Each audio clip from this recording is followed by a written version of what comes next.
La persona humana necesita crecer y para crecer necesita aprender. Y el aprendizaje lo toma de un maestro. Ese maestro modela cómo va a ser el aprendizaje de esa persona. Fundamental en nuestra sociedad y fundamental en la universidad. Hoy día tenemos una conversación preciosa, maravillosa en nuestros ciclos de conversaciones con sentido. Una invitada que se llama Marilú Mate. Marilú es la decana de la Facultad de Educación, Psicología y Familia. Marilú, ¿cómo estás? Muchas gracias por la invitación, muy bien. Muy feliz de tenerte aquí porque es muy entretenido conversar contigo y aportas muchísimo, así que yo estoy feliz. Yo aprendo mucho. Vamos a hablar un poco del aprendizaje. Marilú, además de ser la decana de la Facultad de Educación, Psicología y Familia, tiene un magíster en Educación Superior, ¿no es cierto? Sí. Y estudió, y inicialmente tu carrera es Pedagogía. Estudié primero Educación Básica, después estudié Educación Diferencial. Perfecto. Y después me centré en la Educación Superior. En la Educación Superior, que es muy importante que el magíster es distinto si es de Educación Superior o no. Claro, tiene un foco distinto. Marilú, quiero que partamos conversando un poco sobre el maestro, sobre el profesor, en el fondo, el que enseña en la facultad actualmente o en general, como tú lo quieras ver. ¿Qué tiene que tener ese profesor o ese maestro para que llegue el aprendizaje en el cliente? A ver, lo que primero tiene que tener es vocación, porque eso no se lo puedes enseñar. Si tú no tienes vocación, no vas a poder aprender a enseñar eficientemente porque no vas a llegar, no te vas a conectar con las personas. Luego que tiene que tener conocimiento del ser humano, conocimiento que hoy día nos aportan muy fuertemente las neurociencias, cómo se desarrolla, entender al ser humano desde lo cognitivo, pero desde lo social y lo emocional, para poder también tener conocimiento de cómo se enseña para que el alumno aprenda. Entonces hay un conocimiento que tiene que ver desde las ciencias que nos aportan a la educación, que son varias, que mencioné la neurociencia, la psicología, todo lo que son las teorías del aprendizaje, pero también un conocimiento que es específico, que es conocimiento pedagógico del contenido que llamamos nosotros. Tengo un conocimiento disciplinar, si no sé matemática no puedo enseñar matemática, ¿verdad? O voy a enseñarlo siempre como la única forma que yo sé, sí. Pero un conocimiento de la didáctica también. Entonces, nosotros en la facultad formamos parte de los 3 niveles, formamos para la educación de la primera infancia, y no hablamos de educadores de párvulo, hablamos de pedagogía en educación de párvulo, porque es esencial, la primera infancia es esencial, y son profesionales de la educación, no son cuidadoras de niños de 0 a 5 años. Tenemos pedagogía en educación básica y tenemos un programa de prosecución de estudio de enseñanza media. ¿Qué significa esto? Que a él postulan licenciados o titulados, que la ley lo especifica además, formados en universidades o en institutos profesionales acreditados, o sea, ya vienen al menos con 4 años de formación, y tienen una vocación tardía, una vocación madura, y que descubrieron que a lo mejor estudiaron historia y quieren ser profesores, o estudiaron alguna ingeniería y quieren ser profesores de matemáticas. Esos son profesores, son profesores para los colegios en educación media. Para los colegios en educación media, pero con foco en una disciplina. Entonces ellos vienen con un conocimiento disciplinar y nosotros les enseñamos la pedagogía, cómo se enseña, la pedagogía. Cómo se enseña, que eso es lo que te quería llevar, porque enseñar un contenido, yo soy profesora, aquí en la universidad yo enseño contenido, pero enseñar a enseñar requiere una habilidad distinta, porque no es solamente el contenido, entonces es esta conexión de que para que el otro me aprenda, yo necesito enseñarle a alguien cómo se hace eso. Exactamente. ¿Y cómo lo logra eso en la carrera la gente? No sé, ¿cómo se hace? Lo logra porque, a ver, unos modelos en la sala de clases, partamos por ahí, porque uno está haciendo modelo, y además está tratando de quebrar el modelo con el que vienen instalados de un sistema de educación donde muchas veces estamos todavía muy arraigados en una pedagogía antigua. Ese es un tema. Segundo, lo logra porque va teniendo una exposición, junto con el conocimiento, va articulando teoría práctica. Entonces va teniendo una exposición que nosotros la llamamos temprana y progresiva a las prácticas. Y también entendiendo del contexto en el que tú estás enseñando. Hoy día tienes un desafío enorme, porque sabemos que en todo grupo humano hay una diversidad. Todos somos cerebros únicos. Todos somos personas únicas. Por lo tanto, en el grupo humano que tú tienes una diversidad grande, y dentro de eso tienes lo que se llama la neurodivergencia, que son necesidades educativas especiales, algunas transitorias, otras condiciones más permanentes. Tú solo tienes en una sala de clase. Entender eso te lleva a pensar el cómo vas a enseñar para ese grupo, porque esto no es manual de cocina, no hay receta. Claro. Yo tengo elementos de conocimiento didáctico, pero yo tengo que ser capaz frente a este grupo de hacer algo distinto, de responder a los talentos de ese grupo que se nos olvidan tanto en la educación a nosotros, pero también el sacar el máximo potencial de cada uno de mis estudiantes. Y eso es lo que en un proceso de formación que es largo, tiene 5 años, nosotros tenemos que buscar una carrera de 5 años, van aprendiendo... La carrera de 5 años es tanto para preescolar, básica y párvulo. Para media no, porque vienen con el conocimiento disciplinar, entonces dura 3 semestres. O sea, por ejemplo, si alguien estudió ingeniería civil, imaginémonos, y ahora quiere hacer clases de matemática en el colegio, estudia pedagogía en matemática con nosotros. Perfecto, y eso dura 3 semestres. 3 semestres. Claro, porque son los ramos pedagógicos que le faltan. Son los ramos pedagógicos, porque no tienes que enseñar la disciplina. Claro. En cambio, en los otros tú tienes que enseñar la disciplina. Sí. Por eso que hacemos el conocimiento pedagógico del contenido. Tienen que saber el contenido y tienen que enseñar ese contenido. Y tienen que ir gradualmente haciendo las prácticas hasta llegar a la práctica profesional, donde efectivamente se hacen cargo de un curso y son evaluados en esos contextos. Entonces, esto es un proceso largo, porque vienen con un modelo de profesor de 12 años y nosotros les mostramos otro modelo. ¿Y en qué cambia eso? Te iba a preguntar, porque tú hablas de educación como de modelo antiguo versus lo actual.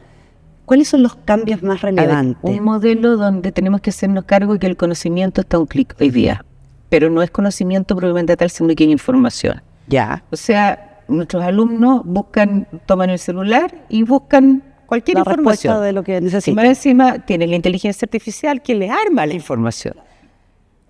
¿Qué es lo que nosotros buscamos desarrollar? Un profesional que es reflexivo y que es capaz de usar esa información, cruzar la información, analizarla y usarla para innovar. Entender de que el aprendizaje es del alumno, no es del profesor. Yo soy un mediador, soy un facilitador, soy un modelo. Pero ya no me paro a dar cátedra, porque las cátedras están en las redes mucho mejor que las mías, seguramente, ¿verdad? Sino que medio para que se apropien y se empoderen de esta información, lo transformen en conocimiento y asuman este concepto que yo te digo de liderazgo pedagógico, que son capaces de decir, sí, tengo un referente, un currículum prescrito, pero el cómo lo hago, yo soy el dueño de mi clase. Y yo busco metodologías activas, innovadoras, que efectivamente hagan que el estudiante se motive. Si la motivación es clave en el aprendizaje. Sí, claro. Si no hay refuerzo positivo, motivación, porque si no, claro, no va a aprender. Pero además, desarrollar hoy día algo que nos está faltando, que es la autonomía, la capacidad de resolución de problemas, el pensamiento estratégico, la flexibilidad mental, la mentalidad de crecimiento.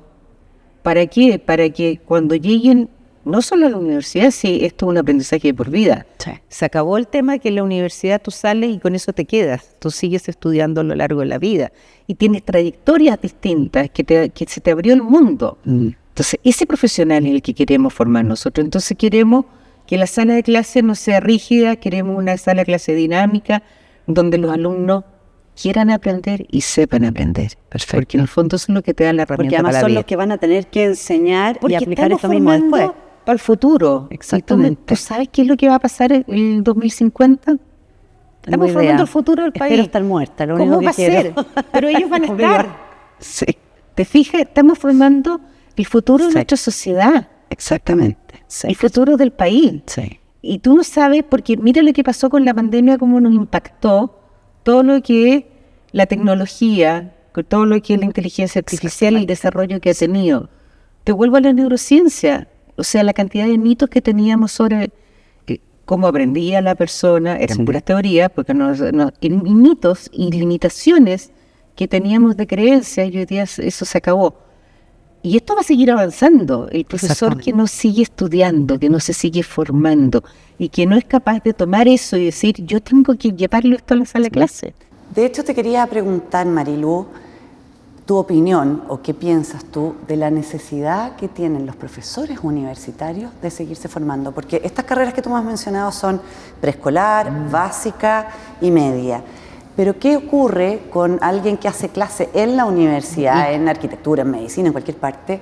¿Qué necesidad real tiene ese profesor de tener algo de formación pedagógica? Yo creo que es fundamental, porque también ellos tienen una formación de colegio, una formación de universidad, y hoy día cambió.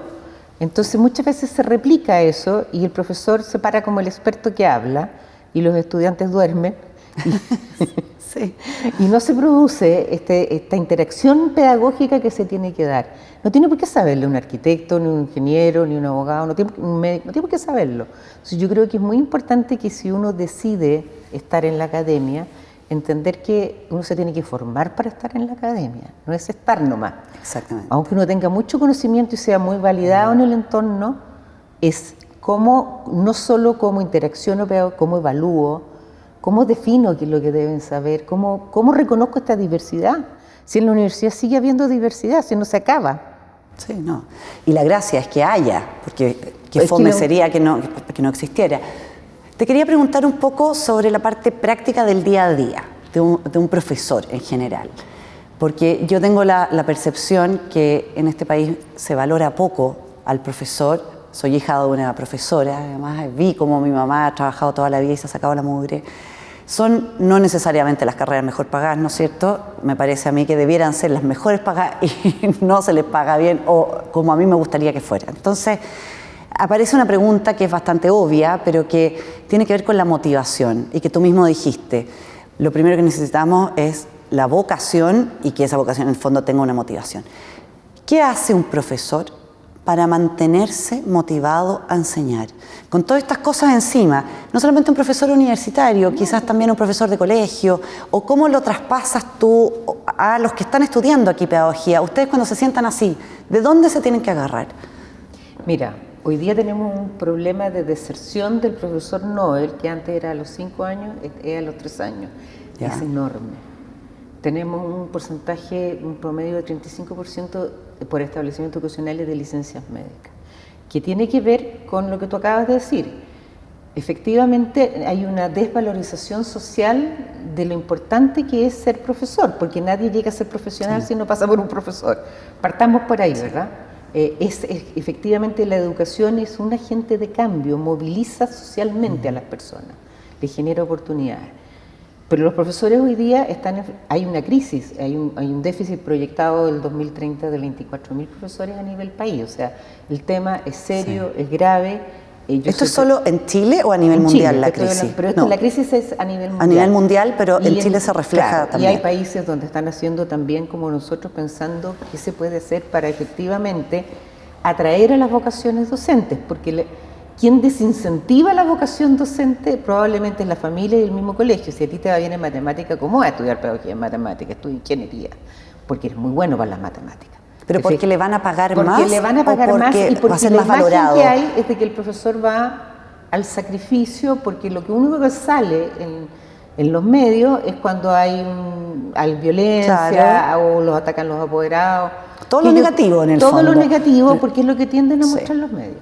Y porque además estamos en una sociedad que tiene una serie de problemas y una crisis valórica profunda. Entonces, ¿qué hacemos nosotros? Es enfrentar esta realidad y analizar esta realidad.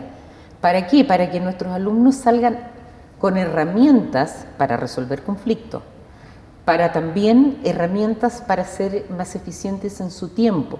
Yo ayer le decía a mis alumnos del magíster que la inteligencia artificial, llegó para quedarse y no nos va a matar. En tanto nosotros aprendamos a usarlo. Entonces le decía, lo que ustedes se demoraban 1 hora en planificar, lo pueden hacer en 15 minutos con la inteligencia artificial. Tienes que saber pedirle.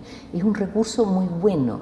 Y ahí cuando yo te digo, el profesor, muchas veces, como esto no está trabajado a nivel del sistema escolar, en los colegios no potencian este tipo de cosas, nos quedamos con las creencias, nos quedamos con los miedos, nos quedamos con la ignorancia del tema también, y no aprenden a mejorar su trabajo, su calidad de trabajo, pero también mejorar su calidad de tiempo. Porque el profesor, si tú eres hija de una profesora, sabes que se lleva para la casa un montón. Sí. Bueno, te puede llevar menos para la casa. se aprende a usar recursos. Hoy día hay muchos recursos. Antes uno decía, es caro comprar un libro en educación, es difícil estudiar. Hoy día hay miles de recursos. Hoy día tienes programas que son sincrónicos online, programas que son asincrónicos online. O sea, tienes miles de cosas que te puede facilitar. Pero hay que enseñarles, hay que mostrarlo y hay que enseñarles a usarlo. Para que ese profesor cuando llegue y también aprenda a manejar, cuando yo te digo resolución de conflictos, vas a tener conflictos. ¿Cómo lo resuelves? ¿Te quiebras y pides una licencia médica por salud mental? ¿O aprendes que en la vida vas a tener conflictos y que tienes que tener herramientas para resolverlo? Claro. O saber buscar las herramientas. Entonces, excelente. En lo que nosotros, cuando yo te digo, formamos un profesional que es reflexivo, que es crítico, pero que se empodera de lo que es ser profesor, para que realmente podamos, ojalá como sociedad, valorizar lo que es ser profesor. Cuando lo valoricemos nos vamos a dar cuenta que también necesitan un reconocimiento económico, pero social. Sí. Mientras te escuchaba, pensaba inevitablemente en mi mamá, cuando dijiste sobre todo se llevaba cosas para la casa y todo. ¿Qué falta hace? No sé, voy a aprovechar este espacio porque la verdad es que me toca mucho, porque ¿qué falta hace lo que acabas de decir? Valorar y reconocer, porque pucha que es importante el profesor en el colegio, desde preescolar, básica, media, o sea, es fundamental, y en la universidad también. Obvio. Y te quería preguntar, quizás se sale un poco de lo que estamos conversando, pero cuando te escuchaba pensaba, ¿cómo hacemos el cambio a nivel de política pública, por ejemplo, para que a un profesor se le pague más? Infinita, o que tenga una base estatal que le dé un piso. Yo no sé cómo lo hacen en otros países, lo desconozco. No sé si en algún país hay algo que es como, si usted es profesor de un colegio, usted ya tiene al menos esto, y de aquí para arriba va a depender un poco de lo que usted extra muestre, se meta a trabajar aquí o allá, pero al menos de aquí para arriba. Bueno, primero que nada hay que entender que nosotros somos un país en desarrollo. Por lo tanto, en los países que tienen resuelto este tema, por ejemplo Finlandia, que es un modelo y un ejemplo, tiene un PIB muy distinto al nuestro, sí, claro, y una realidad social, demográfica totalmente distinta.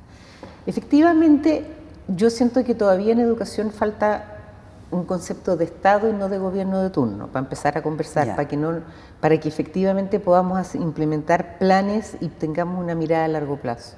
Pero hay una ley de desarrollo profesional docente o de carrera docente que establece una base. Y si tú lo miras comparativamente con la realidad que pasa con otras profesiones, no te voy a decir que sea el top, ni mucho menos, pero tampoco es el más bajo. Pero es una base. Especialmente para todo lo que es educación pública, idealmente particular subvencionado. El tema es qué pasa con la progresión de la remuneración. Perfecto. ¿Ya? Que es muy poco y que para poder progresar en el fondo y avanzar de tramo y todo, tienes que formarte, tienes que estar bien evaluado, más allá que uno discuta cómo se evalúa o no, eso ya es un tema súper técnico. ¿Cómo se te va moviendo la curva con respecto a otras profesiones? Y ahí es donde tú dices, te das cuenta de que hay una desvalorización social de la profesión docente, porque no los estamos cuidando. Porque yo le tengo que exigir al profesor que sea un profesional de calidad, pero también que tengo que darle las condiciones para que sea un profesional de calidad.